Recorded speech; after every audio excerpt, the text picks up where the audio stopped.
Halo, halo, halo, kembali lagi. Di sini kita akan belajar mata kuliah yaitu pendidikan anti korupsi. Di sini materinya adalah dampak masif korupsi.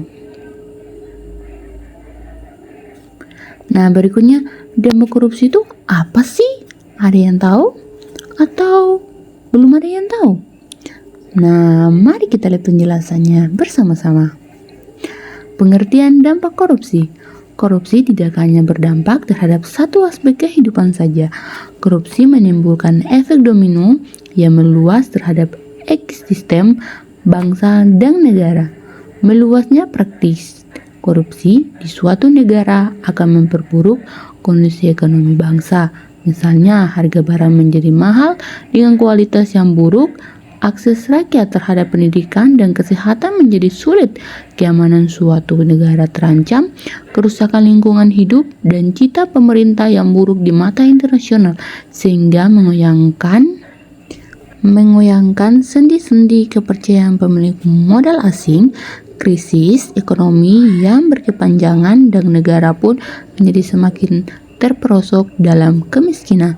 Nah, itu adalah pengertian dampak korupsi. Jadi semua sudah tahu kan pengertiannya seperti apa? Yuk mari kita lanjut. Ada berapa dampak-dampaknya? Ada berapa ya? Apakah ada yang tahu? Ada berapa sih dampak korupsi itu? Mari kita lihat. Nah, ada 4. Yang pertama, dampak korupsi bagi perekonomian. Yang kedua, dampak korupsi terhadap sosial. Dan yang ketiga, dampak korupsi terhadap politik dan demokrasi. Dan yang keempat adalah dampak kerusakan lingkungan. Mari kita lihat penjelasannya. Yang pertama, dampak korupsi bagi perekonomian.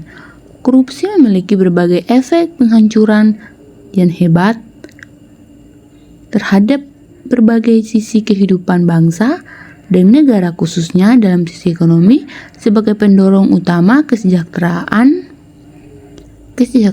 masyarakat. Yang berikutnya, atau nomor 2 adalah dampak korupsi terhadap sosial. Bagi masyarakat miskin, korupsi mengakibatkan dampak yang luar biasa dan saling bertaut satu sama lain.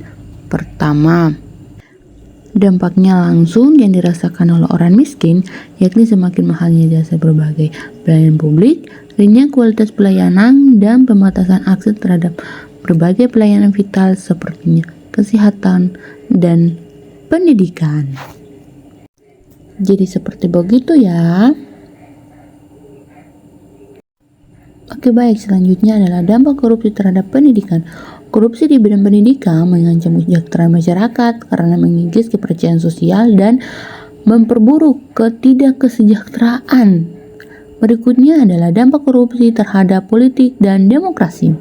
Hilangnya kepercayaan publik pada demokrasi yang diterapkan di Indonesia sedang menghadapi cobaan berat, yakni berkurangnya kepercayaan masyarakat terhadap demokrasi. Berikutnya adalah dampak kerusakan lingkungan, atau yang terakhir ya. Kerusakan lingkungan hidup dipicu oleh berbagai sebab seperti kepentingan ekonomi, di mana hasil hutan yang ada dieksploitasi besar-besaran untuk mendapatkan keuntungan. Ya baik, itu adalah pelajaran kita hari ini ya. Semoga bermanfaat untuk kita semua. Assalamualaikum warahmatullahi wabarakatuh. Terima kasih sudah menonton videonya.